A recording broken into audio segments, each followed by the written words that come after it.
हरे कृष्णा।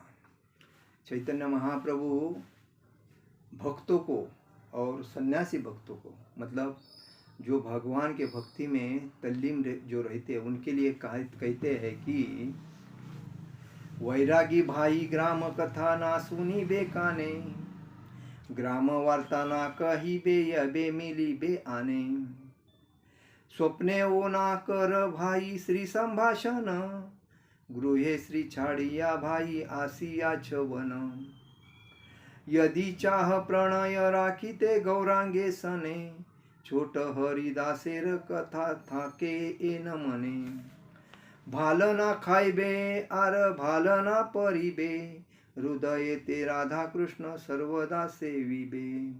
चैतन्य महाप्रभु करते हैं, हे भक्त भाई, हे सन्यासी भाई, तू सन्यासी हो, तुम भक्त हो, तुम्हें सामान्य संसारी बातें नहीं सुननी चाहिए, और नहीं जब किसी अन्य से मिलो तो संसारी बातों के विषय में चर्चा करनी चाहिए। स्त्रियों के विषय में तो स्वप्न में भी विचार नहीं करने चाहिए। तुमने जिस व्रत के साथ संन्यास लिया है वह स्त्रियों की संगति करने से तुम्हें रोकता है। यदि तुम श्री चैतन्य महाप्रभु का सानिध्य चाहते हो तो तुम्हें छोटे हरिदास की घटना सदैव स्मरण में रखनी चाहिए।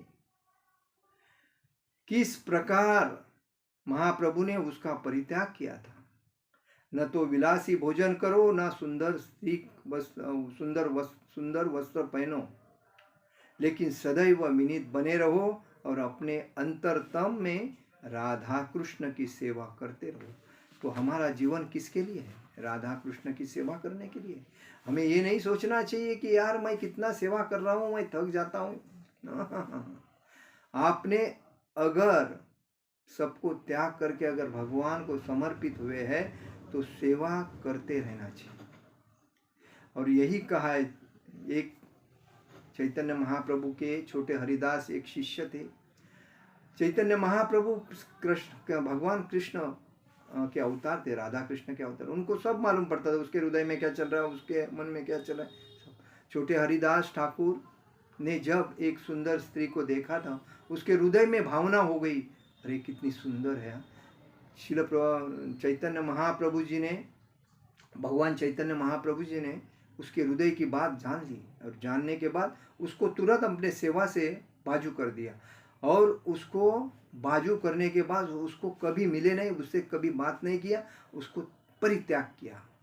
और जब उसने आत्महत्या की तभी भी चैतन्य महाप्रभु ने कहा जो हुआ अच्छा हुआ, वो भक्ति के लायक नहीं था, क्योंकि उसके मन में उस स्त्री के बारे में गलत विचार थे। तो हमेशा याद रखना चाहिए कि जो भक्ति में आता है उसने कोई भी अपनी पत्नी छोड़ के अदर जो स्त्री होती है उसको माता कह के ही पुकारना चाहिए, और जो प्रभु होते हैं उसको दास या प्रभु जी बोल के ही पुकारना चाहिए। क्योंकि जो भक्ति में आते हैं वो माता जी क्यों बोलते हैं, तो हमारी पत्नी छोड़ के सभी स्त्री हमारे लिए माँ के समान है। और जो भी भक्त आते हैं वो हमारे प्रभु के समान है, दास के समान है, क्योंकि वो भगवान के नित्य दास है। और दास का मतलब है भगवान की सेवा भक्ति प्रचार करना, न कि भगवान के नाम पे ये संघ बहुत बड़ा है, कृष्ण भावनामृत संघ बड़ा है, तो उसमें ज्वाइन होके थोड़े दिन भक्ति करने का, उसके बाद में अपना बिजनेस की बात करने का, पैसा नहीं मिल रहा है, ये नहीं मेरा पैसे के लिए डिवोटी लोगों को चीटिंग करना, डिवोटी लोगों को भक्ति से कन्वर्ट करके अपने जाल में फंसाना, नौकरी की जाल में, बिजनेस के जाल में, इसके लिए ना ये भक्ति नहीं है।